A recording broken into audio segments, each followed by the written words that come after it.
हैं सर बीच में। धनबाद के बागमारा के मुंडा दौडा में हुए भू धसान की घटना में कई मकान देखते ही देखते ढह गए थे। गनीमत यह रही कि इस घटना में किसी को अपनी जान गंवानी नहीं पड़ी, परंतु घर द्वार ढह जाने से प्रभावित लोगों के समक्ष घर के छत और रोजगार की समस्या उत्पन्न हो गई है। ऐसी ही भू धसान से प्रभावित परिवारों से मिलने पहुंचे भाजपा के प्रदेश अध्यक्ष बाबूलाल मरांडी। उन्होंने प्रभावित क्षेत्र का दौरा कर स्थिति की जानकारी ली। इस मौके पर बागमारा विधायक शत्रुघ्न महतो भी उपस्थित रहे। भू धसान से पीड़ित परिवारों ने बताया कि आउटसोर्सिंग कंपनी के द्वारा लगातार किए जा रहे हेवी ब्लास्टिंग की वजह इस क्षेत्र में लगातार भू धसान की घटना सामने आ रही है। लगे हाथ उन्होंने कहा कि अवैध उत्खनन की वजह से जमीन खोखला हो रहा है, जो जमीन धंसने का बड़ा कारण बन रहा है। बाबूलाल ने पीड़ित परिवार से मिल उन्हें जल्द ही पुनर्वासित करने का भरोसा दिया है।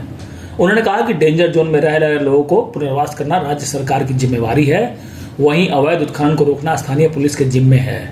उन्होंने राज्य सरकार से मांग की कि ऐसे सभी परिवारों को सुरक्षित स्थान पर पुनर्वासित किया जाए। वहीं उन्होंने आउटसोर्सिंग कंपनी क्षेत्र में हुई घटना पर जान गंवाने वालों के प्रति अपनी संवेदना प्रकट करते हुए कहा, कंपनी को यह सुनिश्चित करना होगा कि आगे से ऐसी घटना न होने पाए। तो आने के बाद मैं ये कह सकता हूँ, जिस प्रकार से यहाँ खदानें हैं चल रही है और जिस प्रकार से यहाँ खतरे की जिसको कहते हैं अलार्मिंग सिचुएशन, लेकिन इसके बाद भी राज्य सरकार की नींद नहीं खुली।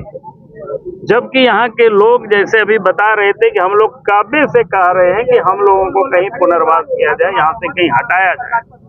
तो राज्य सरकार का काम था इन लोगों को यहाँ से बिना विलंब किए, क्योंकि बीसीसीएल का कोई जमीन की कमी नहीं है, राज्य सरकार के पास भी जमीन की कमी नहीं है, कहीं भी कोई आइडेंटिफाई करके और वहां लोगों को ला करके ले जा करके बसाते।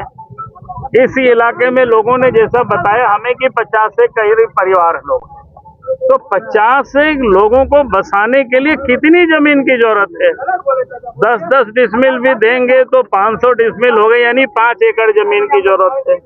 तो धनबाद जैसे जगह में बीसीसीएल को 5 एकड़ क्या कहिए को एकड़ हजारों एकड़ जमीन पड़ी हुई है, तो कहीं भी लोगों को इस लोगों को बसा सकते हैं।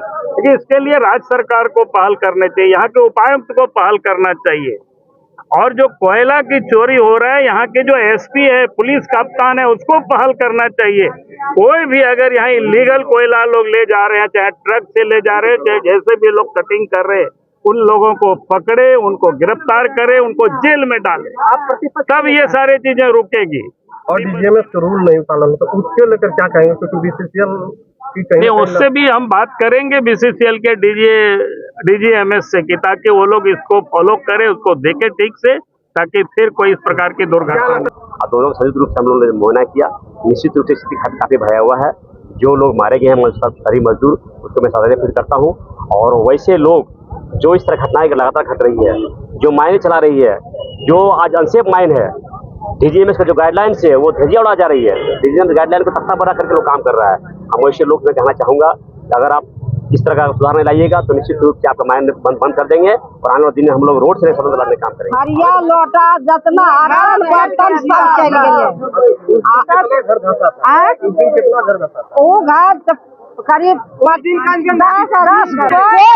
प्रशासन छोड़ के कोई नहीं देखने आया सर, कोई नहीं कुछ नहीं,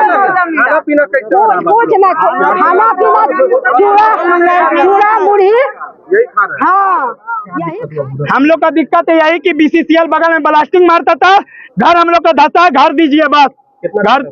घर मेरा देखिए पूरा परिवार 2-3 को चोट लगा है, और बीसीसीएल को हम लोग 2 साल से बोले कि हटाइए हटाइए ना, तो बगल में सब है मेरा घर का बगल का, पूछिए इधर माइक लगा, घर धसा है, इधर से कम 50 घर पूरा एकदम खतरा में है। जानवर गया, हम लोग खटाल वाला है, हम लोग दूध का बेचने वाला। हम चाहते हैं कि यहाँ से सामान्य सही जगह हम लोग सुरक्षित करिए। कुछ नहीं आया सर, 4 दिन से कोई नहीं सुन रहा हम लोग का। खा नहीं रहे, एक टाइम कैसे जी रहे हम लोग जान रहे हैं, कोई देखने नहीं आया। जो आता है फोटो खींच के जाता है। 10 पुरुष मेरा गुजर गया, पिपर गाछ है, किसी से पता करिए कतरास में बाबूलाल खटाल कहाँ है कहाँ नहीं, बता देगा सब।